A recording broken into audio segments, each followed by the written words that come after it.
அண்மை செய்தியை பார்க்கிறோம். சென்னை பல்லாவரத்தை அடுத்த பம்மல் திருநீர்மலையை இணைக்கும் அண்ணா சாலை குண்டும் குழியுமாக இருப்பதால் வாகன ஓட்டிகள் கடும் சிரமத்துடன் பயணம் மேற்கொண்டு வருகிறார்கள். அது தொடர்பான அந்த காட்சிகளையும் நாம் அண்மை செய்தியாக பார்த்து வருகிறோம்.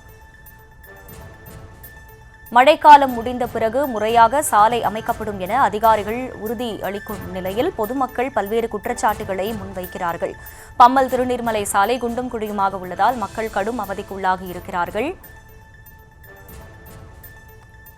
தண்ணீர் தேங்கி இருக்கும்போது வாகனங்களை இயக்குவதற்கே அச்சமாக இருப்பதாக மக்கள் கவலை தெரிவிக்கின்றனர். கடமைக்கு சாலை அமைப்பதால் ஒவ்வொரு முறை மழை பெய்யும் போதும் பள்ளங்கள் ஏற்படுவதாகவும் புகார் தெரிவிக்கிறார்கள். அது தொடர்பான அந்த காட்சிகளையும் நாம் அண்மை செய்தியாக பார்த்து வருகிறோம். பம்மல் திருநீர்மலையை இணைக்கும் அண்ணா சாலை குண்டும் குழியுமாக இருப்பதால் வாகன ஓட்டிகள் கடும் சிரமத்துடன் பயணம் மேற்கொண்டு வருகிறார்கள்.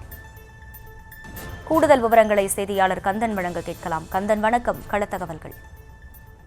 வணக்கம். புறநகர் பகுதியை பொறுத்தவரை காலை முதலே மிதமான மழை பெய்து வருது. குறிப்பாக தாம்பரம், முடிச்சூர், ஆண்டலூர், சேலையூர், பம்மல், பல்லாவரம் இந்த பகுதிகளில் சாரல் மழையும் மிதமான மழையும் தற்போது வரைக்கும் பெய்து வருகிறது. அதிலும் குறிப்பாக பல்வேறு சாலைகள், அதாவது தாம்பரம் மாநகராட்சியில் முக்கியமாக இந்த பம்மலில் நல்லத்தம்பி சாலை, அண்ணா சாலை போன்ற சாலைகள் குண்டு குழியமாக காட்சியளிக்கிறது. குறிப்பாக தற்போது நம்ம பார்க்கின்ற காட்சி அண்ணா சாலை. இந்த அண்ணா சாலை என்பது பம்மல் பகுதியிலிருந்து திருநீர்மலை இணைக்கும் சாலை. இந்த சாலை வழியாக தினந்தோறும் பல்லாவரம், பம்மல், அனகாபுத்தூர், அதே போன்று சென்னைக்கு விரைந்து செல்வதற்கு யாரெல்லாம் பயணம் செல்லும் இந்த சாலை தற்போது குண்டு குழியமாக காணப்படுகிறது.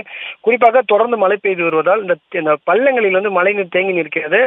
வாகன ஓட்டிகள் மிகவும் சிரமத்துடன் கீழே விழுந்து செல்லும் நிலைதான் ஏற்பட்டுள்ளது. அது மட்டும் இல்லாமல் இந்த பகுதியில் பாதாள சக்கரை பணிகள் தற்போது முடிவடைந்துள்ளது. ஆனால் 3 முறை இந்த பகுதியில் இந்த பேட்ச் ஒர்க் எனப்படும் சாலையை அமைத்தும் அந்த சாலை முழுவதும் உள்வாங்குவதாக அந்த அதிகாரிகள் தெரிவித்துள்ளனர்.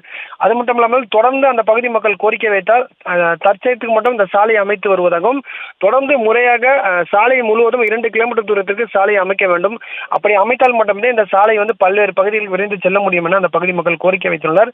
அதிகாரிகள் மழை விட்ட பிறகு சாலை கண்டிப்பாக அமைக்கப்படும் தெரிவித்துள்ளனர்.